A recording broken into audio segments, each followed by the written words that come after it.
என்ன அப்டின்னா, நம்மளுடைய ப்ரீவியஸ் பதிவ நீங்க பார்த்திருந்தேன்னா தெரியும். வாராகியினுடைய ஆசீர்வாதம் எனக்கு கிடைச்சது. அப்ப பூர்ணிமாஜி பார்த்தது பச்சை கலர் வாராகிய. நான் சொல்லியிருப்பேன்னு நெனைக்கிறேன். பட்டு உடுத்தின்னு நிக்கிறா உங்க பக்கத்துலன்னு சொன்னார் இல்லையா? அப்போ சில பேருக்கு கூட சந்தேகம் இருந்திருக்கும். என்னடான்னா, வாராகி சொல்லியிருக்கா ஓகே. பாபா தான் சொன்னாரா? அப்படிங்கிறது. எனக்கு கூட அந்த தோணுதல் இருந்தது. ஆக்சுவலா நீங்க வாராகியோட ரூபத்துல நீங்க தான் நின்னேலா பாபா அப்படின்னு கேட்கிற அளவுக்கு கூட எனக்கு தோணித்து. ஏன்னா அது நம்மளுடைய மனசு தானே காரணம் இல்லையா? எனக்கு எல்லாமே பாபா தாங்கும்போது எனக்கு பார்க்கறதெல்லாம் கடவுளா தான் தெரியும். ஸோ எனக்கு வராகி ரூபத்துல நீங்க தான் இருந்தாலும் நேத்திக்கு பச்சை கலரை பார்த்தோன்னே பயங்கர சர்ப்ரைஸ் ஆயிடுது எனக்கு. என்ன இன்னுமா ஞாபகம் வரலங்கிற மாதிரி அவர் கேட்குற மாதிரியே எனக்கு தோணித்து நேத்திக்கு.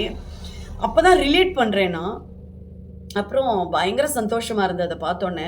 அதுக்கப்புறம் ஒரு மேஜிக்கல் மூமெண்ட் நடந்தது ஆக்சுவலா. என்ன அப்டின்னா, ஒரு விஷயம் நம்ம தொடங்கலாம் இந்த விநாயகர் சதுர்த்தியிலேருந்து ஒரு நல்ல காரியம் அப்படின்னு எங்களுக்கெல்லாம் தோணித்து.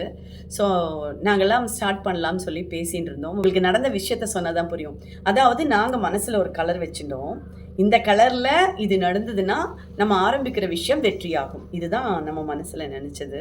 அவ ராத்திரி ஆரத்திக்காக பாபாவினுடைய உடைய மாத்துறா. என்ன கலர் மனசுல நெனச்சோமோ, அந்த கலர் தான் பாபாவுக்கு உடுத்தினா. இன்னும் மிகப்பெரிய சர்ப்ரைஸா இருந்தது அது. ரொம்ப ஹாப்பி ஆயிட்டோம் நாங்க.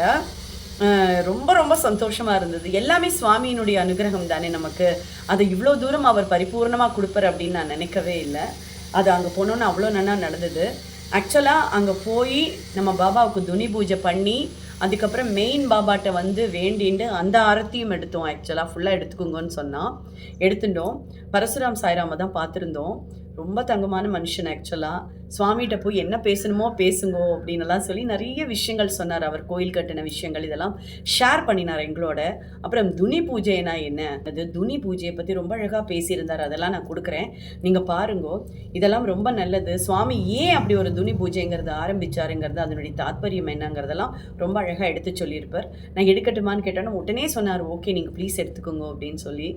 அது எடுத்த உடனே எனக்கு ஒரு தோணல் தோணித்து. மெயின் பாபாவ எடுத்தா அழகா இருக்குமேன்னு அவர்ட்ட கேட்டேன். தாராளமா எடுத்துக்கோங்கன்னு சொன்னா ரொம்ப குஷாலாயிடுத்து. ரொம்ப ஜாலியாயிட்டோம் நாங்க. சுத்தி சுத்தி எடுத்தேன் நான். அதெல்லாம் உங்களுக்கு நான் காமிக்கிறேன். நீங்க பார்த்தெல்லாம் என்ஜாய் பண்ணுவேன் ஆக்சுவலா. எனக்கு ரொம்ப ஹாப்பியா இருந்தது அந்த மொமெண்ட்டு. நம்மள ஒரு இடத்துக்கு வர வைக்கிறதும் அவர்தான். அத நடத்தி வைக்கிறதும் அவர்தான். அங்க நடக்கிற பல மேஜிக்குகள நம்மள கண்ணால பார்க்க வச்சு, நம்மகிட்ட நம்மள்ட்ட பேச வச்சு, அத செய்யும்போது அப்படியே நம்ம மெய் மறந்து போயிடுவோம். அவர்ட்ட உட்கார்ந்து ரொம்ப நேரம் பேசிட்டு இருந்தோம். நம்ம நினைக்கிற காரியங்கள்லாம் வெற்றி அடையணும் அப்படிங்கிறதுக்காக, அவ மனசால பண்ணக்கூடிய விஷயங்கள் எல்லாம் எனக்கு ரொம்ப சந்தோஷமா இருந்தது. ஏன்னா நம்ம போற நேரத்துல நமக்கு சுவாமி எப்படி அருள் பாலிக்கிறாருங்கிறது தான் அங்க மேட்டர் இல்லையா? அதெல்லாம் உங்கள்ட்ட சொல்லணும். இப்ப நீங்க பார்க்கலாம் அந்த கோயில் எப்படி இருக்கு. இதுவரைக்கும் நீங்க அங்க போலேன்னா கண்டிப்பா போயிட்டு விசிட் பண்ணிட்டு வாங்கோ.